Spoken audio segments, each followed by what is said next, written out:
Expression for drift velocity. Drift velocity എന്താണെന്ന് കഴിഞ്ഞ ദിവസം ഡിസ്കസ് ചെയ്താണ്. ഒരു ഇലക്ട്രിക് ഫീൽഡിൻ്റെ സാന്നിധ്യത്തിൽ ഇലക്ട്രോൺസിനുണ്ടാകുന്ന ഡ്രിഫ്റ്റ്. അപ്പോൾ ഒരു വെലോസിറ്റി ഉണ്ടാകും. ആ വെലോസിറ്റിയാണ് ഡ്രിഫ്റ്റ് വെലോസിറ്റി എന്ന് വിളിക്കുന്നത്. കഴിഞ്ഞ ദിവസം പറഞ്ഞു. അപ്പോൾ ഡ്രിഫ്റ്റ് വെലോസിറ്റിയുടെ ഒരു എക്സ്പ്രഷൻ ഡിറൈവ് ചെയ്യുക എന്നുള്ളതാണ് ഇന്നത്തെ വീഡിയോയിൽ നമ്മൾ ഉദ്ദേശിക്കുന്നത്. ഓക്കെ, സോ നമുക്കറിയാം ഡ്രിഫ്റ്റ് വെലോസിറ്റി എപ്പോഴും ഇലക്ട്രിക് ഫീൽഡിൻ്റെ സാന്നിധ്യത്തിൽ മാത്രമാണ്. സോ ഇപ്പോൾ കഴിഞ്ഞ ദിവസം പറഞ്ഞതുപോലെ ഇവിടുന്നൊരു ഇലക്ട്രോൺ ശരിക്കും ഈ ഡയറക്ഷനിലാണ് പോകുന്നതെങ്കിൽ,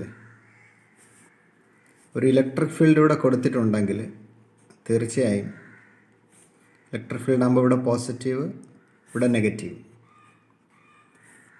so positive to negative electric ഫീൽഡിൻ്റെ ഡയറക്ഷനാണ്. So if an electron is going in this way, if electric field is given, then the force experienced by that electron, F is equal to QE, that is equal to Q is minus E. ഇലക്ട്രോണിൻ്റെ charge നെഗറ്റീവാണ്. So minus E. This is the force experienced by this electron if an electron is moving from this point to this point. And the force on this electron is always opposite to the electric field. അല്ല, ഈ force electric ഫീൽഡിന് opposite ആയിട്ടായിരിക്കും act ചെയ്യുന്നത്. അപ്പോൾ ശരിക്കും ഇലക്ട്രോണിന് drift ഇങ്ങനെ ആയിരിക്കും വരുന്നത്. എന്ന് പറഞ്ഞു കഴിഞ്ഞാൽ ഫോഴ്സ് ഇലക്ട്രിക് ഫീൽഡ് ഇങ്ങോട്ടാണ്, അപ്പോൾ ഫോഴ്സ് ഓപ്പോസിറ്റ് ഡയറക്ഷൻ ആയിരിക്കും, ഇങ്ങോട്ടായിരിക്കും. അപ്പോൾ ഇവിടെ നിന്ന് ഇങ്ങോട്ടൊരു തള്ളലുണ്ടാവും. അപ്പോൾ ഇങ്ങനെ പോകേണ്ട ഇലക്ട്രോൺ ഇവിടെ വരും. So this is the drift അല്ലേ. ഇനി ഇവിടെ നിന്ന് ഒരു ഇലക്ട്രോൺ മൂവ് ചെയ്തിരുന്നുവെങ്കിൽ ഇങ്ങനെ വരുന്ന ഒരു ഇലക്ട്രോൺ, അപ്പോൾ അങ്ങനെ വരുന്ന ഇലക്ട്രോൺ ആണെങ്കിൽ ശരിക്കും അതിലും ഒരു ഡ്രിഫ്റ്റ് ഉണ്ടാവും. അപ്പോൾ അതിൻ്റെ ഡ്രിഫ്റ്റ് എങ്ങനെ ആയിരിക്കാം? യെസ്, ഇലക്ട്രോണിൻ്റെ ഇലക്ട്രിക് ഫീൽഡിൻ്റെ ഓപ്പോസിറ്റ് ആയിട്ടുള്ള ഫോഴ്സ് ഇങ്ങോട്ടായിരിക്കും ഫോഴ്സ്. ശരിക്കും ഇങ്ങോട്ടൊരു തള്ളലുണ്ടാവും ഈ ഡയറക്ഷനിലേക്ക്. സോ ഇങ്ങനെ വന്ന് ഇതായിരിക്കും ആ drift. This is the drift. Okay, well, within the presence of an electric field, every electron in a conductor experiences a drift, and which is opposite to the direction of the electric field. Okay, that velocity is called drift velocity. Average of all these velocities is called drift velocity. കഴിഞ്ഞ ദിവസം പറഞ്ഞതാണ്. അപ്പോൾ ശരിക്കും ഇതൊരു positive സെൻറ്ററാണ്. അപ്പോൾ ഇവിടെ ഒരു positive സെൻറ്ററുണ്ട് അല്ലേ. ഇനി ഇവിടെ ഒരു പോസിറ്റീവ് സെൻറ്ററുണ്ട്, ഇവിടെ ഒരു പോസിറ്റീവ് സെൻറ്റർ ഉണ്ടെന്ന് കരുതുക. ശരിക്കും ഒരു ഇലക്ട്രോൺ ഇവിടെ നിന്ന് ഇങ്ങനെ വരുന്നു, ഇവിടെ ഒന്ന് കൊളൈഡ് ചെയ്യുന്നു അല്ലേ. തെർമൽ വെലോസിറ്റിയിൽ വന്ന് കൊളൈഡ് ചെയ്യുന്നു. തെർമൽ വെലോസിറ്റി പറഞ്ഞതാണ്. ശരിക്കും ഇലക്ട്രിക് ഫീൽഡ് അപ്ലൈ ചെയ്ത് കഴിഞ്ഞാൽ ഇലക്ട്രോണിന് ഈ ഡയറക്ഷനിൽ ഒരു ഡ്രിഫ്റ്റ് ഉണ്ടാവും അല്ലേ, ഇങ്ങോട്ട് ഡ്രിഫ്റ്റ് വരും. അപ്പോൾ അത് ഇങ്ങോട്ട് വന്നിട്ട് ശരിക്കും അത് പിന്നെ ഇങ്ങനെ മൂവ് ചെയ്യും, പിന്നെ ഇങ്ങോട്ടൊരു തള്ളലുണ്ടാവും. അപ്പോൾ ഇങ്ങനെ മൂവ് ചെയ്യും, ഇങ്ങോട്ട് മൂവ് ചെയ്യും അല്ലേ. ഇങ്ങനെ വരുന്നു ഡയറക്ഷൻ, പിന്നെ ഒരു ചെറിയ തള്ളലുണ്ടാവും, ഇങ്ങനെ വരുന്നു. ഇവിടെ എത്തുമ്പോൾ പിന്നെയും ഇങ്ങോട്ടൊരു തള്ളലുണ്ടാവും. ഇങ്ങനെ വന്ന് ഇത് വേറൊരു സ്ഥലത്ത് ശരിക്കും ഇവിടെ നിന്ന് ഇങ്ങനെയാണ് വരേണ്ടിയിരുന്നത്. ബട്ട് ഇവിടെ നിന്ന് ഇതിൻ്റെ ഡയറക്ഷൻ ഇപ്പോൾ ഈ ഒരു പാത്താണ്, ഒരു പരാബോളിക് പാത്ത് എന്ന് പറയാം നമുക്ക്. ഇങ്ങനെ പരാബോളിക് പാത്തിലൂടെ ഇങ്ങനെ വരും. സോ ഇവിടെ പോസിറ്റീവ് ആയി, ഇവിടെ ഒന്ന് കൊളൈഡ് ചെയ്തു. ഓക്കെ, അതിനുശേഷം ഇത് ശരിക്കും ഇവിടെ വന്നിട്ട് ഇങ്ങനെയാണ് പോകേണ്ടിയിരുന്നത്, എന്നിട്ട് ഇങ്ങനെയാണ് വരേണ്ടിയിരുന്നത്. അപ്പോൾ ഇവിടെ വന്ന് കൊളൈഡ് ചെയ്ത് ഇവിടെ കൊളൈഡ് ചെയ്ത് അങ്ങനെയാണ് പോകേണ്ടിയിരുന്നത് തെർമൽ വെലോസിറ്റി ആയിരുന്നെങ്കിൽ. അപ്പോൾ ശരിക്കും തെർമൽ വെലോസിറ്റിയിൽ ഇത് വരുന്ന സമയത്തൊന്ന് ആലോചിക്കേണ്ടതായിട്ടുണ്ട്. ഇവിടെ നിന്ന് ഇതുവരെ എത്തുന്നു. Let T1 be the time taken, and here if T2 be the time, here T3 be the time taken. അപ്പോൾ ഇവിടെ നിന്ന് ഇതുവരെ എത്തിയ സമയം T1 ആണ്, ഇത് T2 ആണ്, ഇത് T3 ആണ്. ഓക്കെ. അപ്പോൾ ശരിക്കും നമ്മൾ ഫീൽഡ് അപ്ലൈ ചെയ്ത് കഴിയുമ്പോൾ ശരിക്കും ഈ ടൈം ഇവിടെ നിന്ന് ഡ്രിഫ്റ്റ് ചെയ്ത് ഇവിടെ എത്തുന്നു അല്ലേ. ഇവിടെ എത്തുമ്പോൾ ഇതിനിടയിലൊരു കൊളിഷൻ ഉണ്ടാവുന്നില്ല, ഇതിനിടയിൽ ഇത് റിലാക്സ് ചെയ്യുകയാണ്. അത് കണക്ക് ഫീൽഡ് അപ്ലൈ ചെയ്ത് കഴിഞ്ഞാൽ ഇവിടെ നിന്ന് അങ്ങോട്ട് പോകുമ്പോഴും അത് കണക്ക് തന്നെയാണ്. ഇവിടെ എത്തുന്നു, വേറൊരു സ്ഥലത്തെത്തുന്നു. അപ്പോൾ ഇവിടെയും ഇത് റിലാക്സ് ചെയ്യുന്നുണ്ട്. ശരിക്കും ഇവിടെ വരേണ്ടത് ഇങ്ങോട്ട് ഡ്രിഫ്റ്റ് ചെയ്യപ്പെട്ടു. അപ്പോൾ ഈ ഒരു സ്ഥലത്ത് നിന്ന് ഇത് റിലാക്സ് ചെയ്യുന്നുണ്ട്. ഓക്കെ. അപ്പോൾ ശരിക്കും അപ്പോൾ ഇവിടെ എത്തുക എന്ന് പറഞ്ഞാൽ ഇവിടെ നിന്നാണ് ശരിക്കും അതിനൊരു ഡ്രിഫ്റ്റ് ഉണ്ടാവുക അല്ലേ. ആദ്യത്തെ ഡ്രിഫ്റ്റ് ഇവിടെ അല്ല വന്നത്, പിന്നെ ഇവിടെ നിന്ന് ഇങ്ങനെയാണ് വരേണ്ടത്. അപ്പോൾ ശരിക്കും ഇത് T1 ആണ്, ഇവിടെ നിന്ന് ഇവിടം വരെ എത്തുന്ന T1 ആണ്, പിന്നെ ഇവിടെ നിന്ന് ഇവിടെ എത്തുന്ന T2 ആണ്, ഇവിടെ നിന്ന് എത്തുന്ന T3.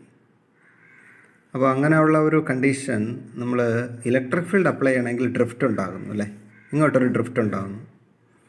അതേപോലെ ഇവിടെ നിന്ന് ഇങ്ങോട്ടൊരു ഡ്രിഫ്റ്റ് ഉണ്ടാകുന്നു. ശരിക്കും ഇവിടെ നിന്ന് ഇവിടെയാണ് എത്തിച്ചേരേണ്ടിയിരുന്നത്, ഇതിലാണ് എത്തിച്ചേരേണ്ടിയിരുന്നത്. ബട്ട് ഇവിടെ ഇത്രയും ഒരു ഡ്രിഫ്റ്റ് ഉണ്ടായത് കാരണം ഇവിടെ നിന്ന് പിന്നെ ഇങ്ങോട്ടാണ് ഡ്രിഫ്റ്റ് ഉണ്ടാവുക ശരിക്കും. അപ്പോൾ ഇവിടെ എത്തിച്ചേർന്നു. അപ്പോൾ അങ്ങനെ ഓരോ സമയത്തുമുള്ള ടൈം T1, അടുത്ത T2, അതിൻ്റെ T3 ആണ്. അപ്പോൾ ഇവിടം മുതൽ ഇവിടം വരെ എത്തുന്ന സമയം T1 ആണ്. അപ്പോൾ ഈ T1 സമയത്ത് ഇതിനിടയിൽ കൊളിഷൻ ഇല്ല. അതേപോലെ ഇവിടെ എത്തുമ്പോൾ T2 ആണ്, T2-നിടയിലും കൊളിഷൻ ഇല്ല. ഇവിടെ നിന്ന് ഇതുവരെ എത്തുമ്പോൾ T3 ആണ്, അതിനിടയിലും കൊളിഷൻ ഇല്ല. ഇനി നമ്മൾ ഫീൽഡ് അപ്ലൈ ചെയ്യുമ്പോഴും അങ്ങനെ തന്നെയാണ്. ഫീൽഡ് അപ്ലൈ ചെയ്യുമ്പോഴും ടൈം ഇവിടെയാണ്, ഇവിടെ എത്തിച്ചേരുന്നു. ഇതിനിടയിൽ കൊളിഷൻ ഇല്ല, ഫ്രീ പാത്താണ്. ഓക്കെ. അതേപോലെ ഇവിടെ നിന്ന് ഇവിടെ എത്തിച്ചേരുന്നു, ഫ്രീ പാത്താണ്. ഇവിടെ നിന്ന് അടുത്ത സ്ഥലത്തേക്ക് ഡ്രിഫ്റ്റ് ചെയ്ത് വരുന്നു, ഫ്രീ പാത്താണ്. അല്ലെങ്കിൽ ഇവിടെയാണ് എത്തിച്ചേരേണ്ടിയിരുന്നത്. അപ്പോൾ അങ്ങനെ ഇവിടെ നിന്ന് ഇവിടം വരെ എത്തുമ്പോൾ ഇതിനിടയിലൊന്നും കൊളിഷൻ ഇല്ലാത്ത കുറേ സ്ഥലങ്ങളുണ്ട്, ഫ്രീ പാത്തുകൾ. അപ്പോൾ ഇവിടെ നിന്ന് സ്റ്റാർട്ട് ചെയ്തു, അല്ല ഇവിടെ വന്നു, എന്നിട്ട് ഇവിടെ എത്തിച്ചേരുന്നു, ഇവിടെ എത്തിച്ചേരുന്നു. അപ്പോൾ ഇതിനിടയിൽ ഫ്രീ പാത്തുകളുണ്ട്. ഇതൊരു ഫ്രീ പാത്ത്, ഇത് ഫ്രീ പാത്ത്, ഇത് ഫ്രീ പാത്ത്. കൊളിഷൻ ഉണ്ടെങ്കിലും ഫ്രീ പാത്താണ്. അതുകൊണ്ട് ഇവിടെ നിന്ന് ഇലക്ട്രിക് ഫീൽഡ് കൊടുത്താൽ ഇങ്ങനെ വരുന്നു. ഇനി ഇവിടെ നിന്ന് ശരിക്കും പോകേണ്ടത് എങ്ങനെയാണ്? ഇവിടെയാണ്.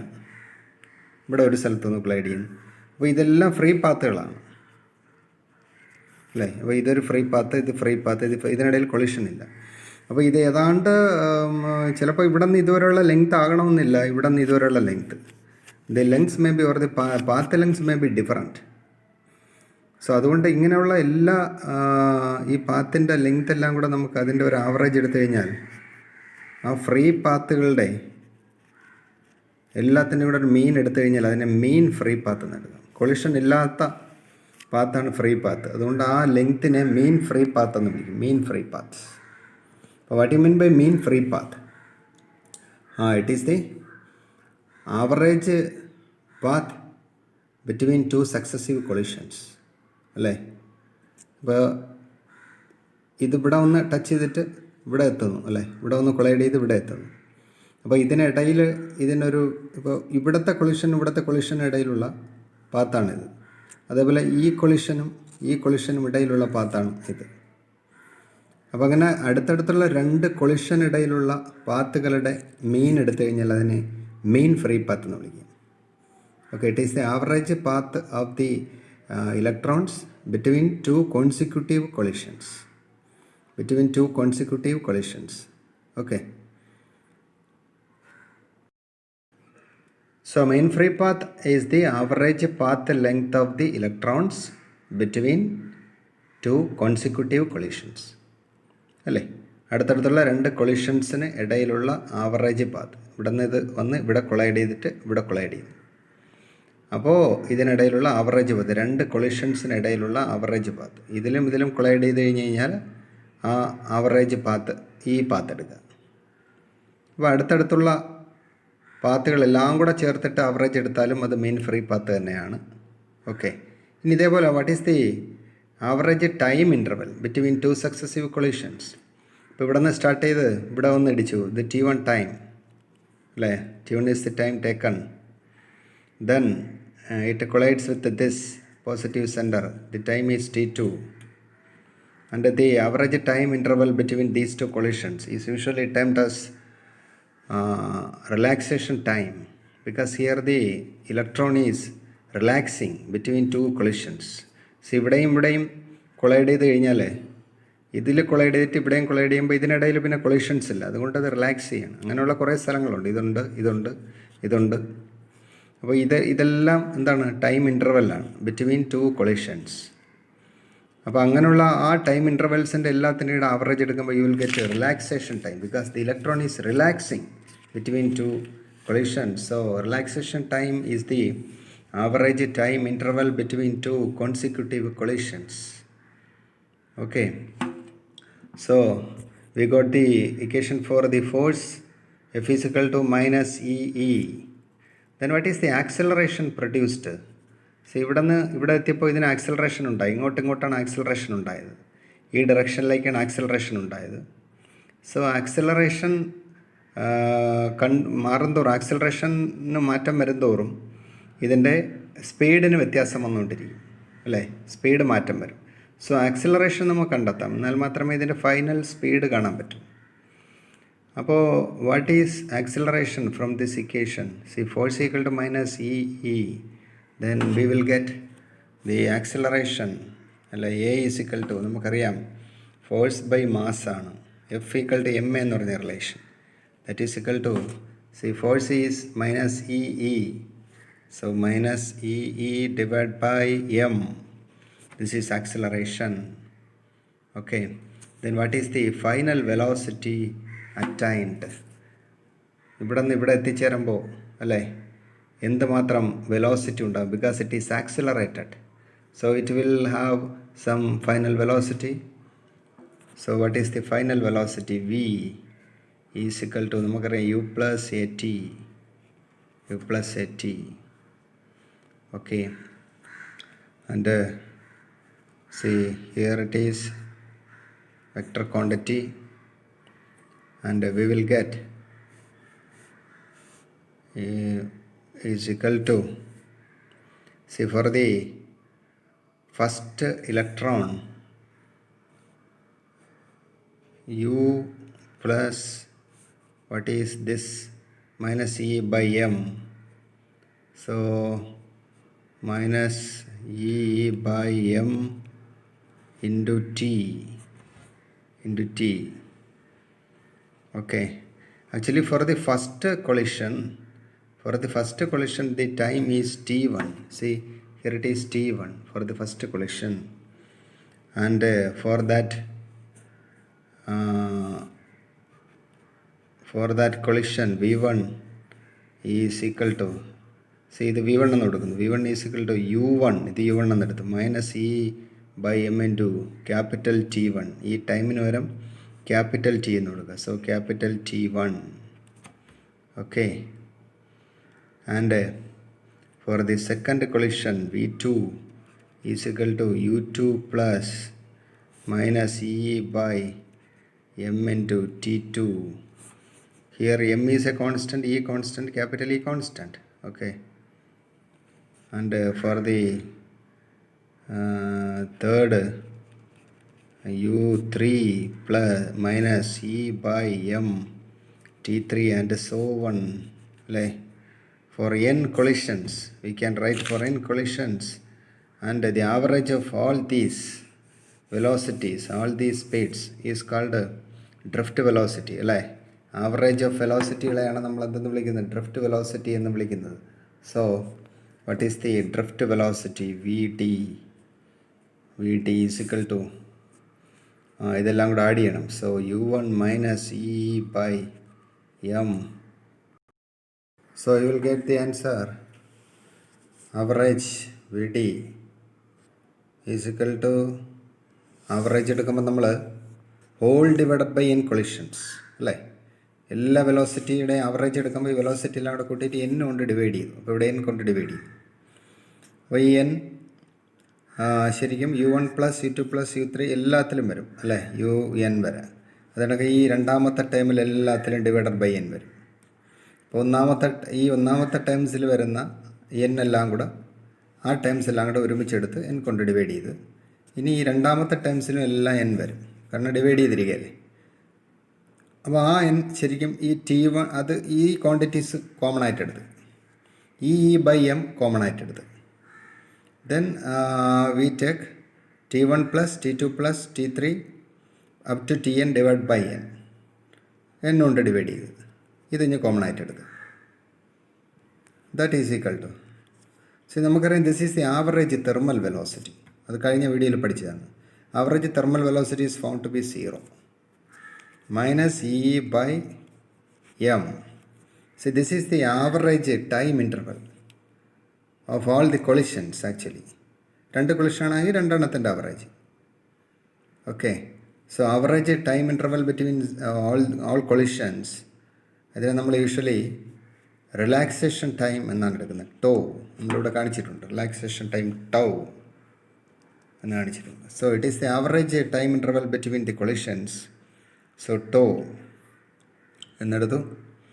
So what is the final answer? Vd is equal to minus EE by m into tau. See, very important relation for drift velocity. Drift velocity Vd, very important relation. See here, from this relation we can see that the drift velocity is directly proportional to electric field. Okay. So drift velocity is directly proportional to electric field, and the negative sign shows that drift velocity is opposite to electric field. ശരിയല്ലേ? Drift velocity ഇങ്ങോട്ടാണ്, ഈ ഡയറക്ഷനിൽ, but electric field is in this direction. Drift velocity drift ചെയ്യുന്ന ഇങ്ങോട്ടാണ്. So drift velocity is opposite to the electric field. Negative sign shows that. Okay, then if E by m is a constant and a capital E is a constant, electric field is a constant, then Vd proportional to relaxation time. Vd proportional relaxation time if this is a constant. ശരിക്കും relaxation time depends on temperature. Okay, അതൊരു പഠിച്ചു വെക്കേണ്ട ഒരു കാര്യമാണ്. Relaxation time depends on temperature. ശരിക്കും temperature കൂടുമ്പോൾ ഇതിനിടയിലുള്ള collisions കൂടും അല്ലേ, കൊളിഷൻസ് കൂടും. ടെമ്പറേച്ചർ കൂടുമ്പോൾ കൂടുതൽ ഇലക്ട്രോൺസ് കൊളൈഡ് ചെയ്യാനായിട്ട് ഒരുങ്ങും. അപ്പോൾ കൂടുതൽ ഇലക്ട്രോൺസ് കൊളൈഡ് ചെയ്യാനായിട്ട് ഒരുങ്ങുന്നതിൻ്റെ ഫലമായിട്ട് എന്തായിരിക്കും, ഇതിൻ്റെ ഇങ്ങോട്ടുള്ള മോഷനെ ഇത് ബാധിക്കും. അപ്പോൾ ശരിക്കും കൂടുതൽ ഇലക്ട്രോൺസ് കൊളൈഡ് ചെയ്യുമ്പോഴത്തേക്ക് ടൈം ഇൻ്റർവൽ, അതായത് റിലാക്സേഷൻ ടൈം, ഈ ടൈം ഇൻ്റർവൽ എന്ന് പറയുന്നത് കുറഞ്ഞിരിക്കും. പെട്ടെന്ന് കൊളൈഡ് ചെയ്യും. ഇവിടെ ഇങ്ങനെ പെട്ടെന്ന് ഇങ്ങനെ വന്ന് കൊളൈഡ് ചെയ്യും. ടെമ്പറേച്ചർ കൂടുമ്പോൾ ഒരുപാട് ഇലക്ട്രോൺസ് പെട്ടെന്ന് കൊളൈഡ് ചെയ്യുമ്പോൾ ടൈം ഇൻ്റർവൽ കുറയും. So relaxation time decreases, relaxation time കുറയുന്നു. So if tau depends on temperature, if temperature increases, then tau decreases. And the drift velocity decreases. Drift velocity കുറയുന്നു. അത് പഠിച്ചു വെച്ചിരിക്കുക. അപ്പോൾ this is a very important relation. Drift velocity is equal to minus EE by m into tau. ഇത് നമ്മൾ പിന്നീടുള്ള പല ഡെറിവേഷൻസിലും ഈ ഇക്വേഷൻ ഉപയോഗിക്കുന്നുണ്ട്, മറ്റ് പല ചാപ്റ്റേഴ്സിലും ഇത് ഉപയോഗിക്കുന്നുണ്ട്. So expression for drift velocity കണ്ടെത്താനായിട്ട് എക്സാമിന് ചോദിക്കും E minus EE by m into tau. Okay, ഓർത്ത് വെച്ചിരിക്കുക. See you.